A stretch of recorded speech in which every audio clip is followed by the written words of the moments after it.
What's up, guys? Welcome to Season 3 of Pod and Play. Corey and Ed here to play some Darksiders.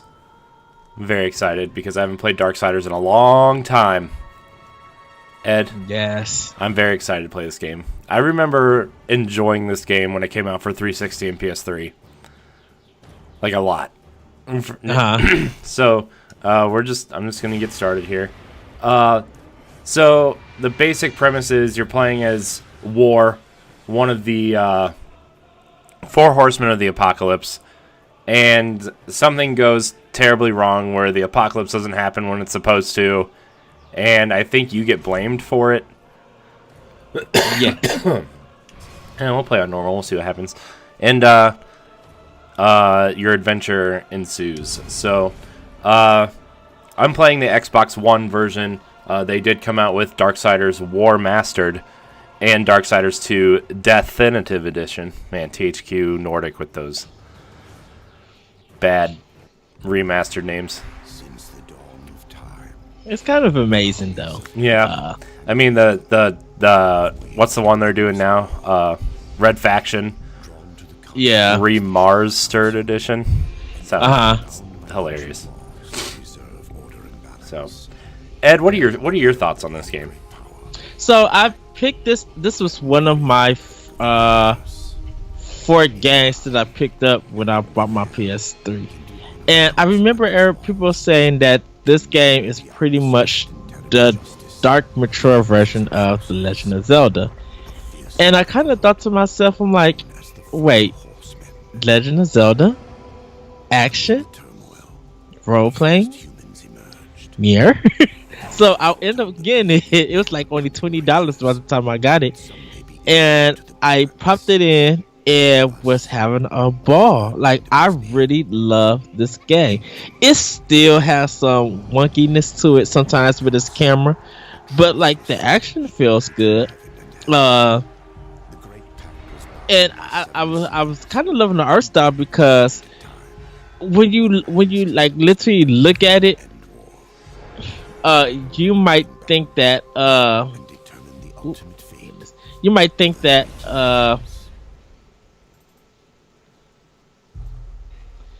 sorry, I was in a boss fight. You might literally think The boss fight? I'm still in the cutscenes. Oh, I'm playing from a continue everyone while Corey is doing that. Gotcha. No, so I was looking at the when I was looking at them, like this game and stuff, I seen like the art style and everything for this, and I was just like, oh wow, didn't even realize that the person who did the art was a comic book artist. But yeah, I was enjoying this game when it first came out. The guy who created this game did Battle Chasers, the comic and the game. So yeah, which is why I initially was interested in Battle Chasers, and I'll probably end up getting it for Switch at some point when it's on sale or whatever. But like, that's why I was initially interested in that game, because this game has a really cool art style, and I was like, oh yeah, that's the Darksiders guy. And sadly, he's not doing Darksiders 3, but which is another reason why we're doing this game in particular. Is Darksiders 3 is probably coming out next year at some point, as of this recording. So there we go. This is what I needed. Yeah. Now, as great as this game is, and sorry about everybody, I might be jumping ahead a little bit with some of the stuff. It's okay, Ed. It only took you about 5 minutes to start saying something negative. This is not so much as a negative thing to it, but following the actual games is probably going to be weird for me. And as much as I love Darksiders, I feel like the sequel to it, like the continuations and the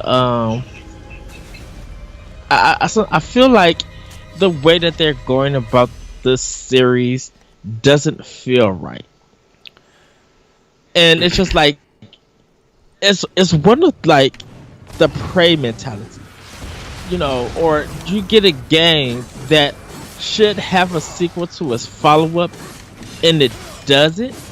Well, it's weird. It's weird because all of the sequels aren't technically sequels; they're parallel storylines.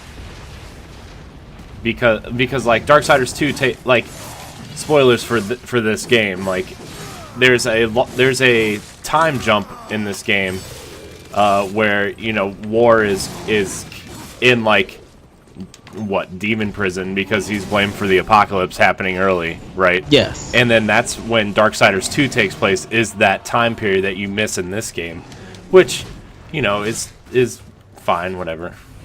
But well, it's while War is fighting his fight, Death is fighting his fight. And I don't want to ruin the ending, but how stuff is supposed to come supposed to join together seems kind of weird, and probably because they thought too far ahead and didn't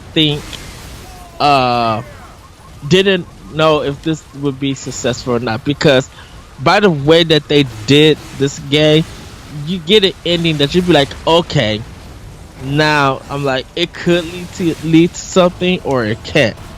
And I think this is before like THQ actually had their problems and went out of business. yeah, because like THQ, like this, after this became like a bigger hit than I think they expected it to. Mm-hmm. You know, because I really think that's kind of what they thought. I thought they thought this might be a one-off, and like then they're, you know, kind of done. But I mean, I think THQ thought that this was going to be like one of their one and dones, and then how do I fight this guy? I don't know. I'm stuck in this like weird demon form, and I don't know how to get out of it. But you know, I think Darksiders 2, they wanted to expand on their idea a little bit. Yes. And I don't think they knew how to, like, as fun as Darksiders 2 was, which for me, like, I know it's kind of like not a popular opinion, but I think Darksiders 2 is the better game. For me at least, but like I think they felt like they didn't know what to do with the story because they thought this was going to be a one-off, and then they're like, oh, it was semi-successful, so we should make a sequel because people seem to like it. And then they were like, oh, well, there's a time period where you didn't get to play as War, so why don't we just shove Death in there? And you know, that was kind of like this weird thing because you kind of already know what happens. But then like Darksiders 3, I think, is in a weird position because, like, it's not the same creators, and, like, I don't know how faithful they're going to stay to, the like, what's happening in these games, you know? Right, and that's why it's kind of weird seeing what happens.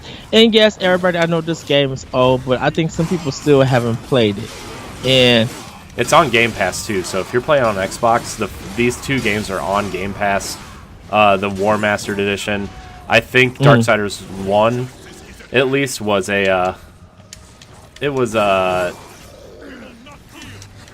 Darksiders 1 was a Games for Gold game at one point, like the 360 version. So I mean, I think you might already own it at some point somewhere. So like, it's definitely, at least for me, it's a game worth checking out. It's definitely like a Zelda light mixed with like old God of War combat. You know, the combat feels really good.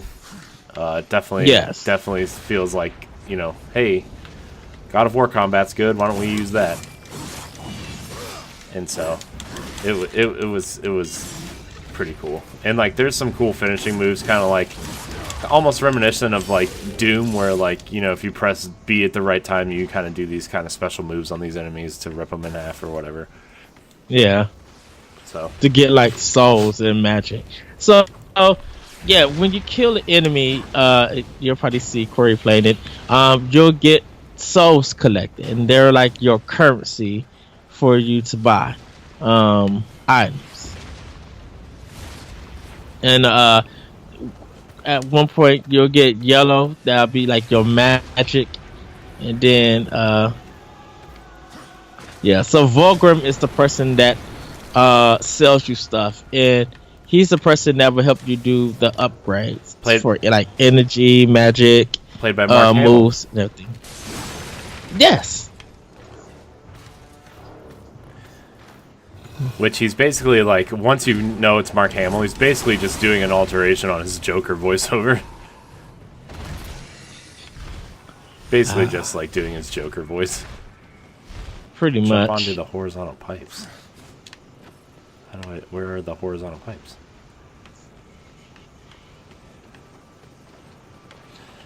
I really tried to like platinum this game off of PS3, and boy, did that take forever. I mean, I still didn't get it, but I was just like, when I seen what the requirements was, I'm like, I'm not gonna be playing this game for long, because I'm like, I'm going to be moving this thing along. I got too much other stuff to play, but I really do like Darksiders. I am looking forward to 3. I think my argument is, and not being so negative about it, is I think it's just that when it comes to doing a game follow up, like I don't know if this is me or what people actually think about prequels being sequels. Like, what is your take on that, Corey? Like when they say like for example, Red Dead 2 is technically a prequel. Is that what you're talking about? Yeah. Yeah, I don't like that. Honestly, like I just it's weird. I mean, Darksiders 2 I guess kind of made sense because it was kind of like, okay, it's kind of taking place after some events but not others. Like it was kind of like a 1.5-ish thing. Mm-hmm. But you're not going to sell it as 1.5 when you got a new character. But like in terms of like what Red Dead 2 is doing, I'm just like, it's clearly a prequel. Can't you just call it something different, like Red Dead something? Because I think Red Dead has the cachet of a name to say, hey, we don't need to put numbers. Can't we just call it like there was a point where a lot of people thought it was going to be called Red Dead Revolution because, you know, and even then it's like Red Dead Redemption 2 is not the second game, it's the third game. So like, you know, because like Red Dead Revolver came before that. Right. Like Red Dead Revolver, Red Dead Redemption, and then a lot of people thought it was going to be called Red Dead Revolution. And so like that adds a whole nother layer onto it where like they're not even numbering it right. Which I know is I know a lot of people don't really know about Red Dead Revolver because it was technically Capcom and Rockstar published it. Which I think we had that argument. Yeah, before. we've had that argument 100 times, I think, on and off air on various shows.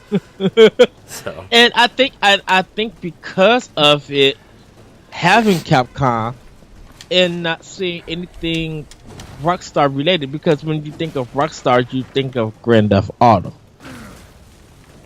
Yeah. And wasn't there another? I wonder, wasn't there like another cowboy game at that time? Gun.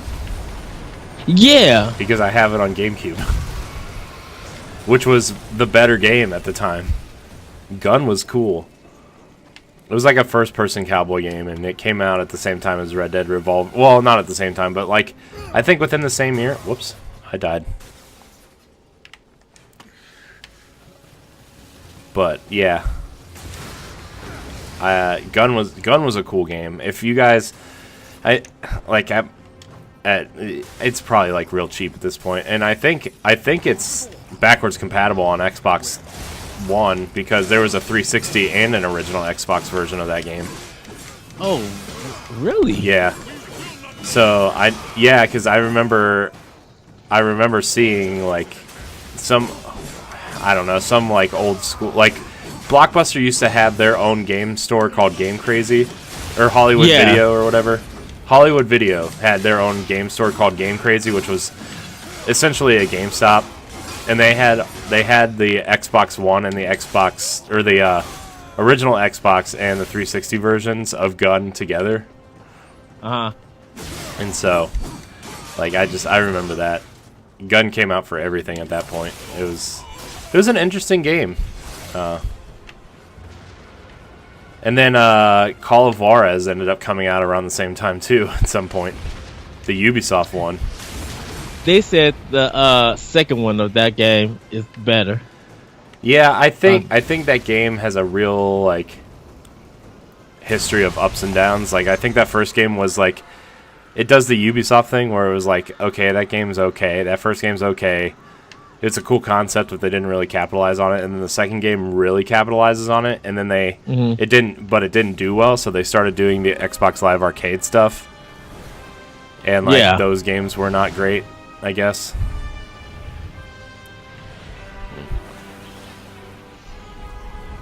Yeah, I know a lot of people might not see how this game might not be a AAA gem.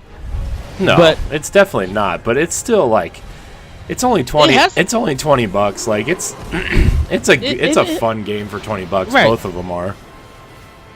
And I know THQ isn't known for having AAA like recognizable or iconic and record selling like numbers of games, but they provided something. They had a originality. They had an originality to them. You know, definitely they were the better developers when it came to wrestling. Like if you played the THQ wrestling games on N64, and like PS2, those were the bomb. And people still to this very day like them.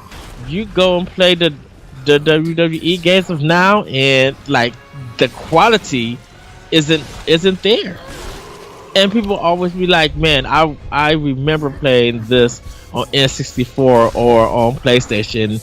Like THQ have some hits, you know. Of course, you know Saints Row was like found its place with Saints Row 2 and Saints Row 3 being satirical take on the Grand Theft Auto open world games, but they just had their own, sometimes jank and sometimes polish to them, but they all felt original, you know. Yeah.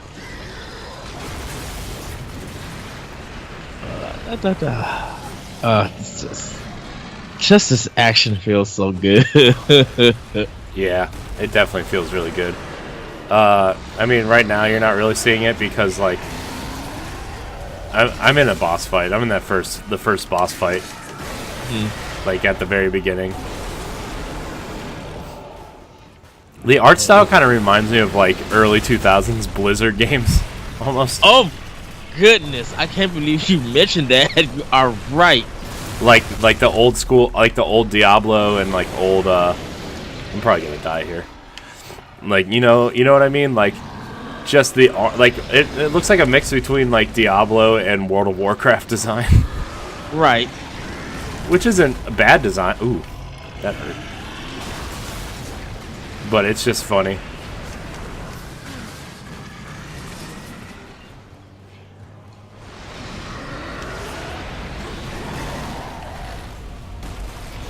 I wonder why is Devil May Cry 4 is still on sale. It's because they want people to, dude. Don't get me started on Devil May Cry 5. Just don't.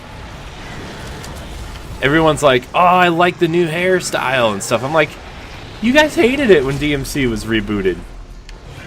You hated Dante's look, and Nero looks almost identical to Dante in the reboot. Pretty much. And you're like praising. I'm like, oh my gosh, you get out of here. And like now everywhere, everybody's like, oh, I love the DMC reboot. I wonder why they went back. Like on podcasts and stuff, I'm like, you guys hated this game when it came out. What are you guys talking about? And was like, oh my gosh, whatever. I hate the internet's like change of perception on things just because like people are talking about it. It has to deal with time. People, when stuff like this happens, there's always a change of opinion during time because of time. I'm guilty of it. I said a lot of crazy stuff. I still say crazy stuff today. I admit it. Ed, you say crazy stuff? I admit it. I kept you around for your saneness. But I say stuff because of what I was experiencing during that time and what that game was doing at that time. And I think over time when you look back at it, you know, you'd be like, well, yeah, that was my opinion at that time. And well, I understand opinions change, but like this Devil May Cry, I think with this Devil May Cry 5, and that's why I kind of need to get the collection or get like a better 3 remaster, because I haven't played 3 and 4. I've never played, so I wanted to at least give them a try. 4 was real rough. Like, I didn't play the original games, but 4 was like I heard it's not great. Well, they weren't given enough time to work on it. So like the whole premise of the game is you play through as Nero the whole game, and then you play through the whole game backwards as Dante.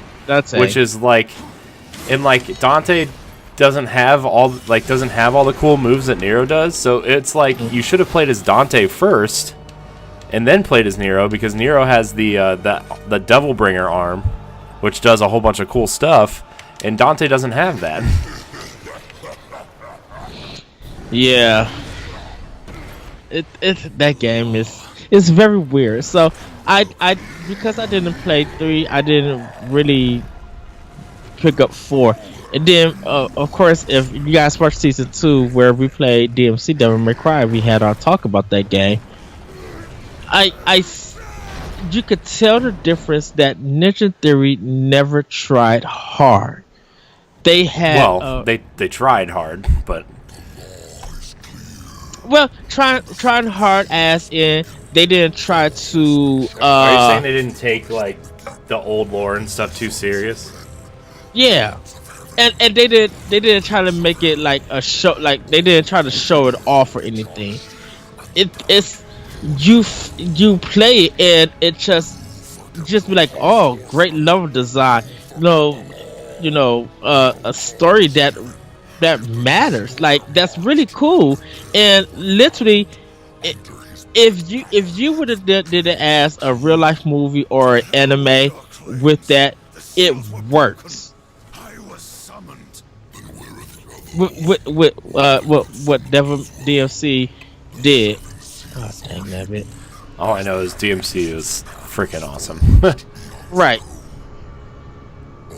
And it felt like a Ninja Theory game, and not so much as a Platinum or Clover game. Only reason I said it because Koyami did the first one. Like, that was his kind of like creation for the Devil May Cry series. So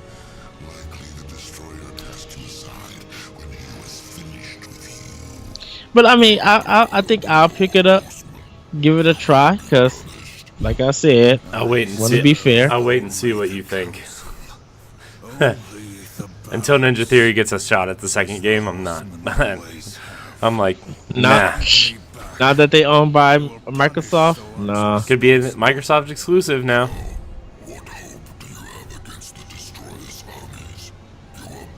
I think Ninja Theory is probably working on something completely different. Oh, and we're gonna talk.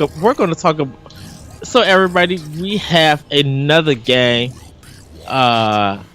from a developer that I can't wait to have a talk about because it is E3 related because I'm finding this kind of unfair in a sense. And when you guys see that episode, there might be a difference in opinion, but I do want to hear what you guys think. So when you see that episode, please leave a comment in the comment section. Email us at what should they email us at? Email us at arsenalx podcast at gmail.com. Yeah. Since this game was shown here, I really want to hear thoughts about it. When we talk about, because we're going to be playing this game soon, and we're going to be talking about. I'm gonna bring this issue up. And I want to see what the general reaction may be because of it. So.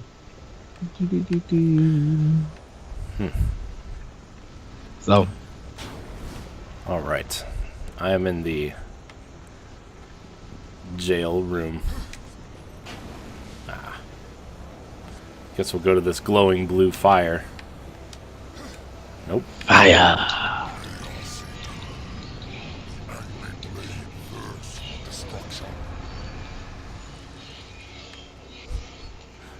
This game is so just like it does. It's so cool, but everything is so over the top. Like the sword is called the Chaos Eater. Like that's such like a I don't know.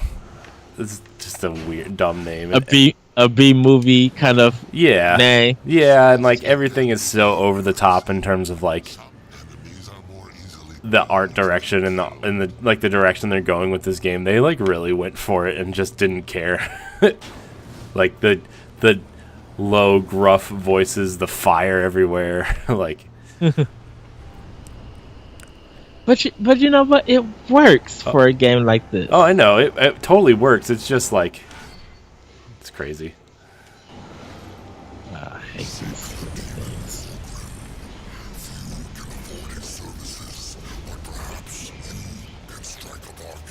The council confers with dang that bit. now, does it?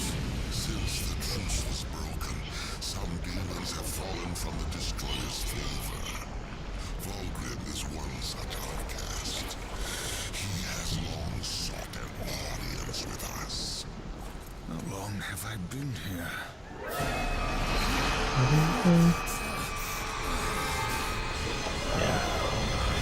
Yeah. So this is where the time jump is happening. Where he like doesn't realize how long he had been there. Yeah. Okay. So this is kind of where. Yeah. Okay. I really like this game, man. It's fun. I forgot how fun it was. Looks like our trajectory was a little off. Not so fast, horseman. Oh, that's why. Yeah. Done a few ground rules. Ooh, sorry about that. You're a dog on a leash. Yeah, so but like I like to also I think they just kind of went overboard with some things like Good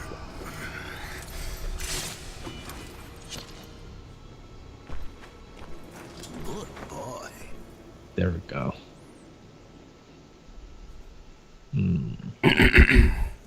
A destroyer. All right. Let's see. Car on fire.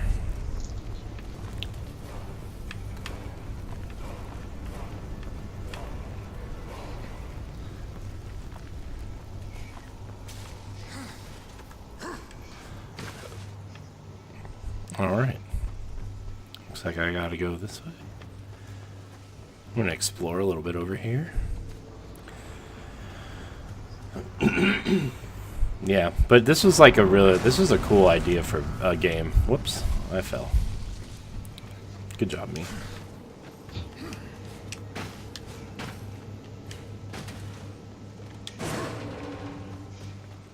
Yeah, it's a great game to go to and just be like, I see the Zelda vibe that's in it, and it works. Yeah. I mean, I haven't really gotten to like a Zelda vibe-ish place yet, but like, it's in here, man. Like, there are definitely some things in here that are screaming Zelda, for sure. I think it's the dungeon layouts. How it feels like there's like 7, 8 dungeons, and you collect these pieces. Yeah.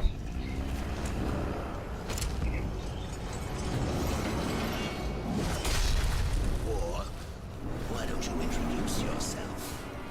I love how it said find the shadow lurkers. Yeah. In other words, look on your map, and you will find the places that you need to go to defeat them. Yeah.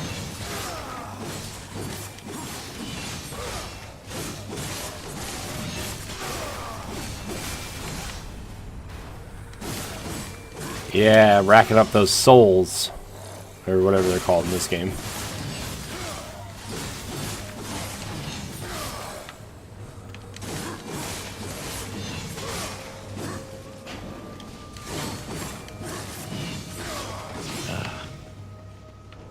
Time challenges. I like how you can just pick up things in the environment and throw them like these cones. Yeah. Uh-oh. What do I do with this guy? Over here. Shut up. Shut up, Hamel Demon. I'm trying to do something. Amen.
They told me I had to press a button to like activate something, and I don't remember what button I was supposed to press. When your gauntlet glows, Yeah. I forget what button it is.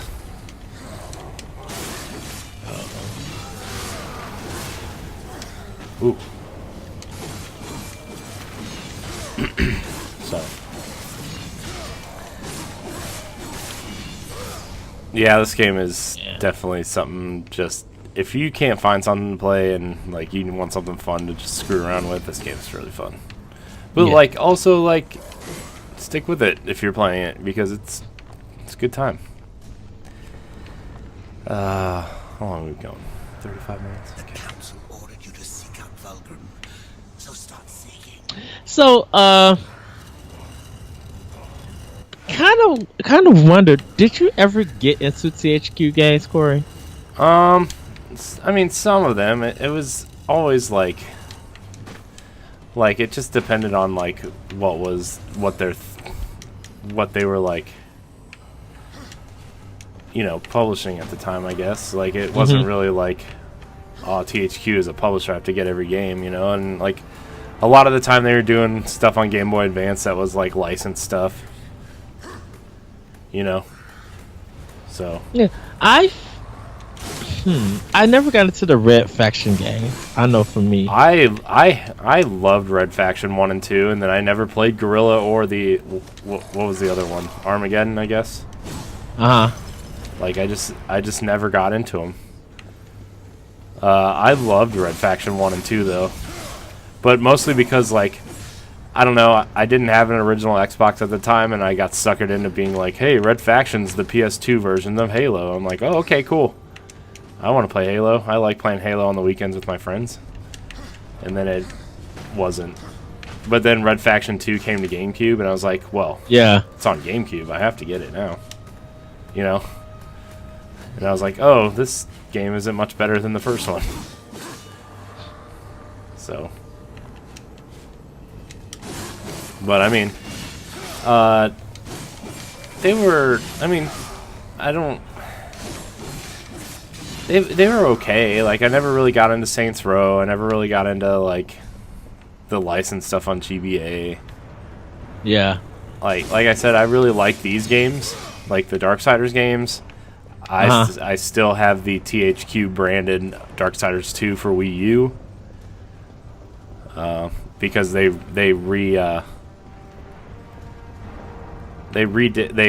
like when they re-released it or whatever, it was they put the Nordic logo on it when they like, because THQ was like, I don't know if they had already gone out of business or they were starting to go out of business, and the first print had the THQ logo on it, and then it had just the Nordic Games logo before they rebranded to THQ Nordic. Yeah.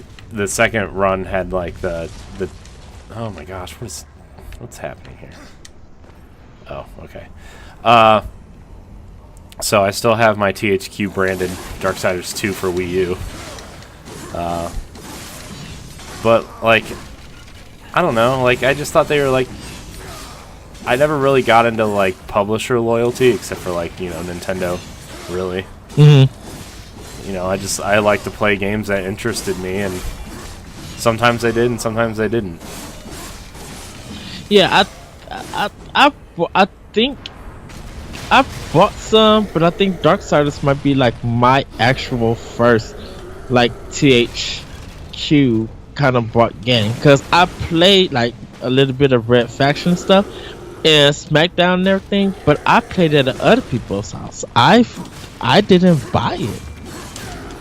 And there's nothing against THQ in my opinion. I thought that was a great. They were a great developer and publisher. Like, they created their own games and released them. You know. Yeah. Yeah, and they had like a lot of cool ideas. Like that U-Draw tablet was like a really cool idea. They just, yeah, like I guess like the PS3 and the 360 weren't the audience for that, because like the Wii version of it sold like freaking bananas, you know? Like the Wii version was awesome.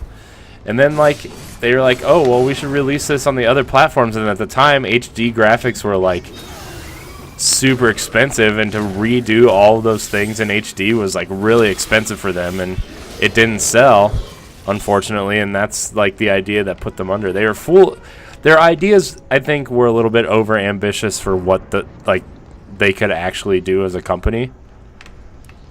Especially on those little experiments, which is why they did a lot of like licensed stuff as well to keep them afloat. And then they just like, I mean, it just turned around like super fast on them. You know, it's proof that even big companies, when they have an idea that doesn't work, it can be real bad for them.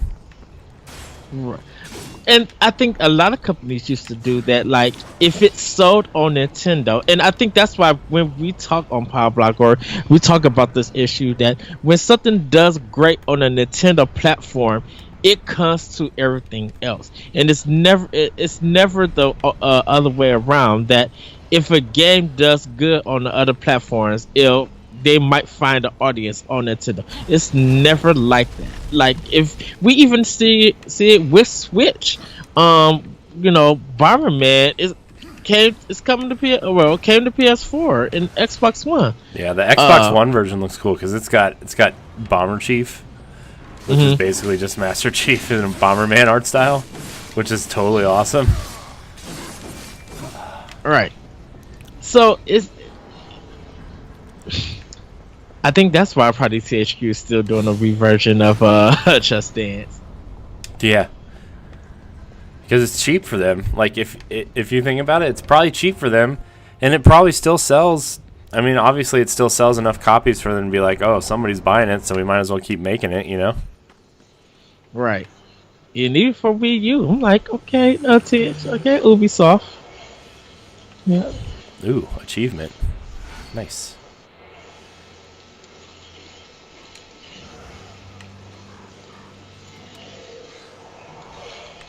Alright, so we need to go find these things. These trinkets. How do I get up there?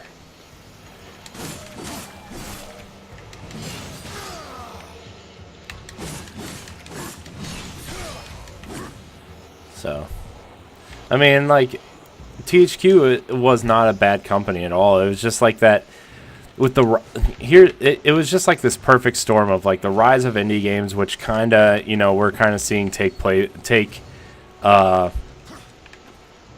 place of like the single A publishers, you know, like THQ, and you know, Deep Silver, and well, now THQ Nordic, like. So that whole thing, like, if you guys don't know, Nordic Games bought a ton of THQ properties, and then they were Nordic Games, and they rebranded themselves as THQ Nordic. So that's why we still are saying THQ. But like they,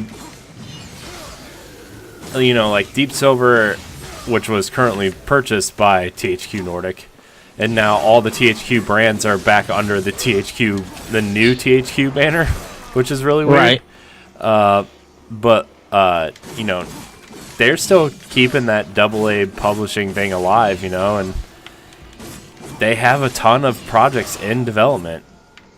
Like something ridiculous, like 20-something projects in development, which is cool, I guess. I just don't want to see the same thing happen to them that happened to THQ. I don't want them to be too overly ambitious, you know. But right. Let me check my map. Am I close? I am close. Okay.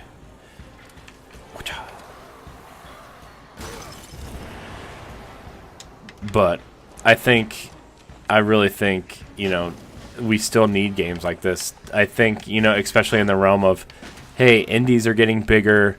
You know, we have the quote-unquote AAA games out there.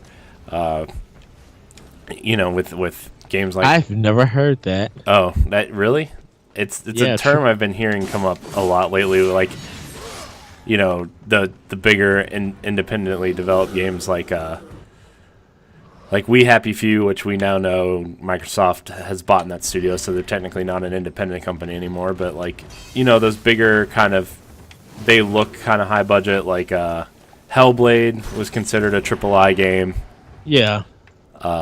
So there's quite a few out there, but like with the rise of that and the rise of digital games, and just THQ was in like this perfect spot of like we're screwed, you know.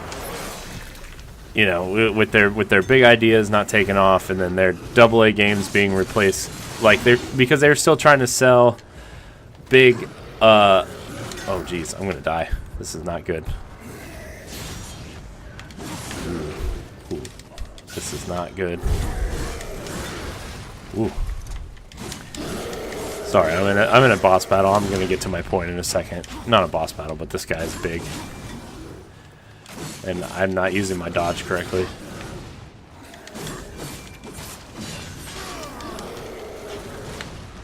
THQ was in this perfect storm of like, hey, guess what? We have this big idea.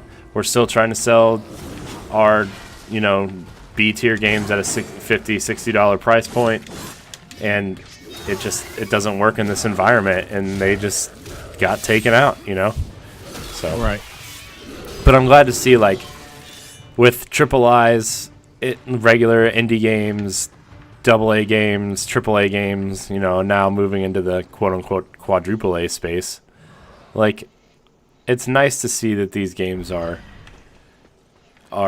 still surviving, still somehow being made, because, like, you know, we need games of all caliber. We don't always need the Assassin's Creeds, Call of Duties, Dooms, like big, huge AAA experiences. Sometimes it's nice just to sit back and chill and, you know, play a good game. All right. How do I get up there? That's the real question. Okay.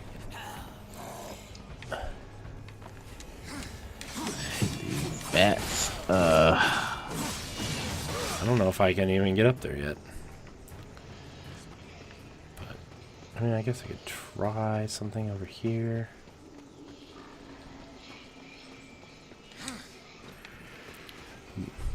So I don't know, man. I think there was like a growing growing pains for a lot of publishers trying to figure out, because game prices, like, and we talk about this all the time too, and it's not just indie games or anything, but like games are more they're easier to make than ever in terms of like the tools available for indie games, but like they're also more expensive than ever to make. Yeah. And prices of games haven't really gone up, and if you kind of count for inflation, they've kind of gone down the price for games if you include inflation in there. And so like I think, I don't know, I think there's a lot of games out there that deserve to be played, and there's a lot more games out there than there ever have been, which is also kind of worrisome because of the way the digital marketplaces allow more games to be consumed. Yeah.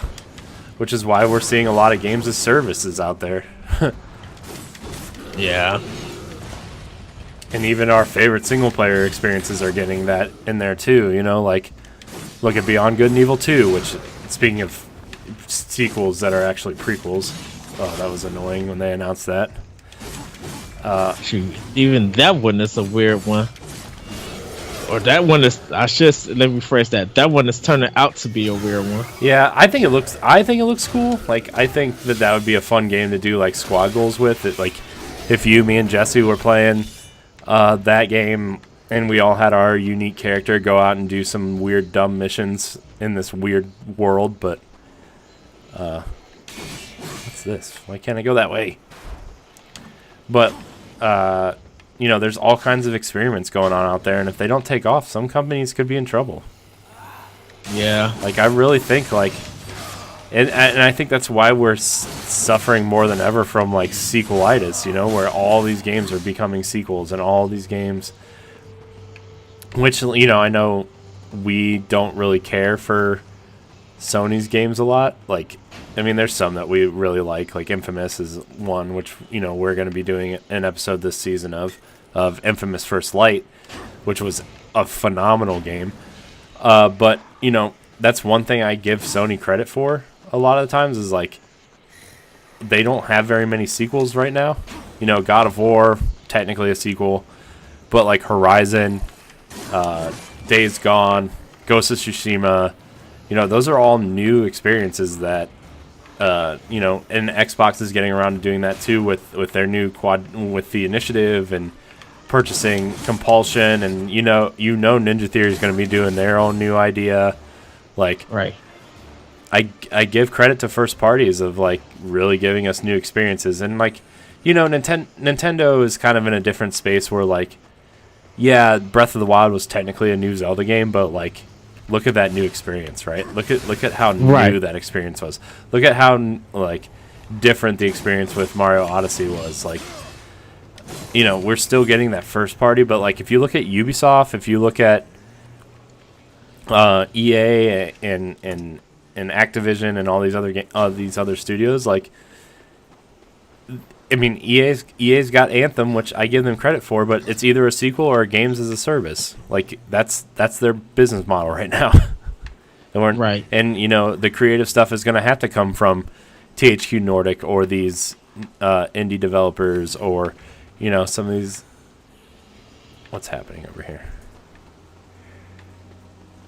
Can I talk to you now? Am I allowed? And I think that's why it's important for us. You know, we all value our dollar and things like that. But it's important for us to, like, really, if we could buy a game that we're looking forward to, we should purchase it. Mm-hmm. Whether now you do it digitally or physically, really, like, show that support. Because if Anthem doesn't sell, regardless if it's a games as a service thing, everybody is going to be shocked when BioWare closed down. we would be more affected if Respawn closed than if BioWare closed. Well, I don't know, man. I think I would be like really upset if BioWare closed because I like BioWare's games like a lot. Right. Like I didn't even think Mass Effect Andromeda, what I played of it, was really that bad. But I also played it after they patched it like 40 times. So, but you know, I like Mass Effect a lot. I liked Knights of the Republic, Jade Empire. You know, and if Anthem doesn't do well, like I'm gonna be kind of upset. But at the same time, I'm like, as of right now, you know, we're recording this in June, right? So, this may be different when this episode airs in September, but they haven't really shown us enough yet, at least the public, to say, hey, Anthem is a game you should be paying attention to. They haven't shown anything to the public. And that's worrisome because it's supposed to be coming out in February. And Game Informer has a whole bunch of coverage going up this month too. Like I just got my Game Informer Anthem cover, which I'm really excited to read the cover story. I've been waiting. I've been wondering why my Game Informer wasn't here yet. I'm like, I literally just got mine yesterday, so I haven't got mine yet, so it might actually be here. So I mean, like, you know, it's coming, but I mean, like, I'm really excited to watch the stuff that they do for Anthem because that's kind of going to be the public's first glimpse. And don't get me wrong, Anthem looks really cool. Like I like the idea of, hey, you get to play in this really cool looking Iron Man suit and travel with your friends across this planet and do stuff. But like, from what I've seen, or so far, like the gameplay looks cool, and like from all accounts of on like other podcasts and stuff who got hands on with it, like it moves really well and it plays really well.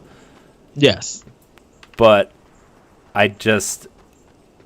I want to see more. And as of right now, out of all the games that are coming out in February, like The Division 2 and Crackdown have my money right now. You know, Crackdown 3 I think looks really, really cool. Crackdown 3 looks really cool, by the way. It does. Did you hear all that stuff that came out about it, by the way? Okay.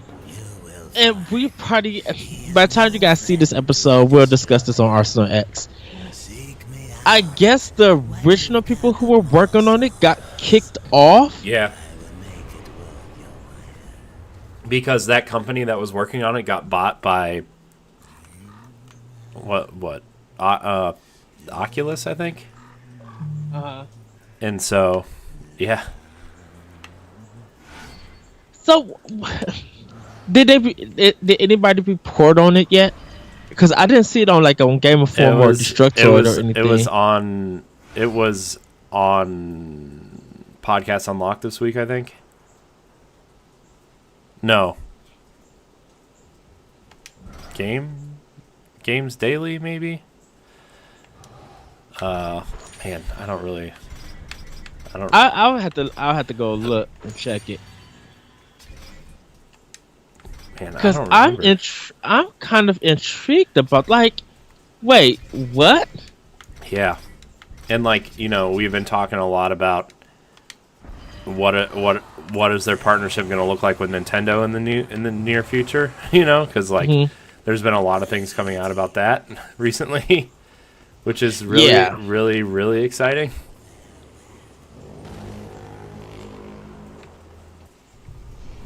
Yeah, we're going to have a lot to talk about, like, Power Block and Arsenal X. And you'll guys see what we're talking about when you see those episodes.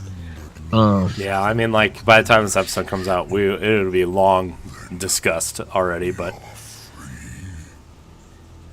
Yeah. Yeah. But, okay, so where I'm at, we've been going for about an hour. I think it's time to wrap up this episode. But Ed, this has been another great discussion on POW Block. Let me tell you. On POW Block? Or on on Pod and Play. Gosh, yes. Man, you know what?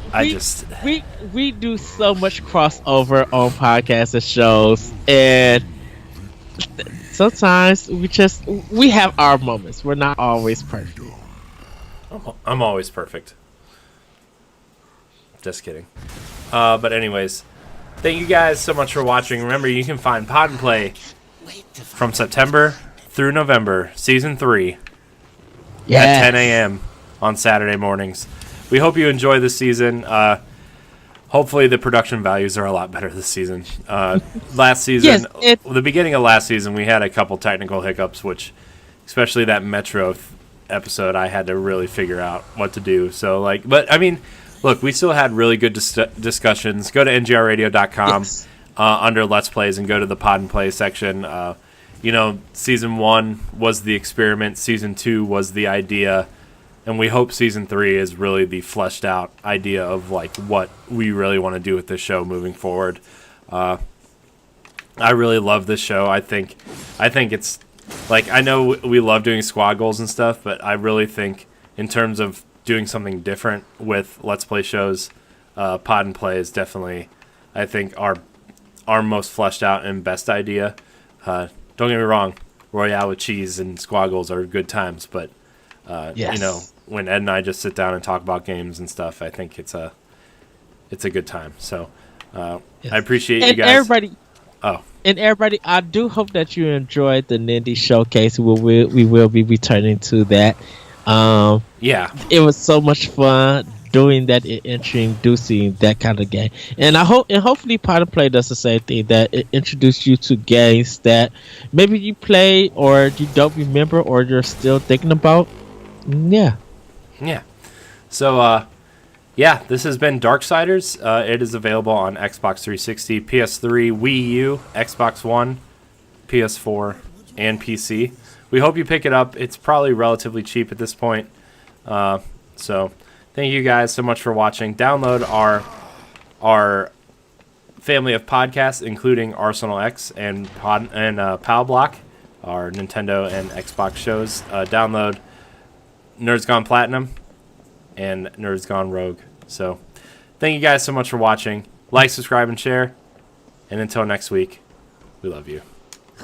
Bye, everybody.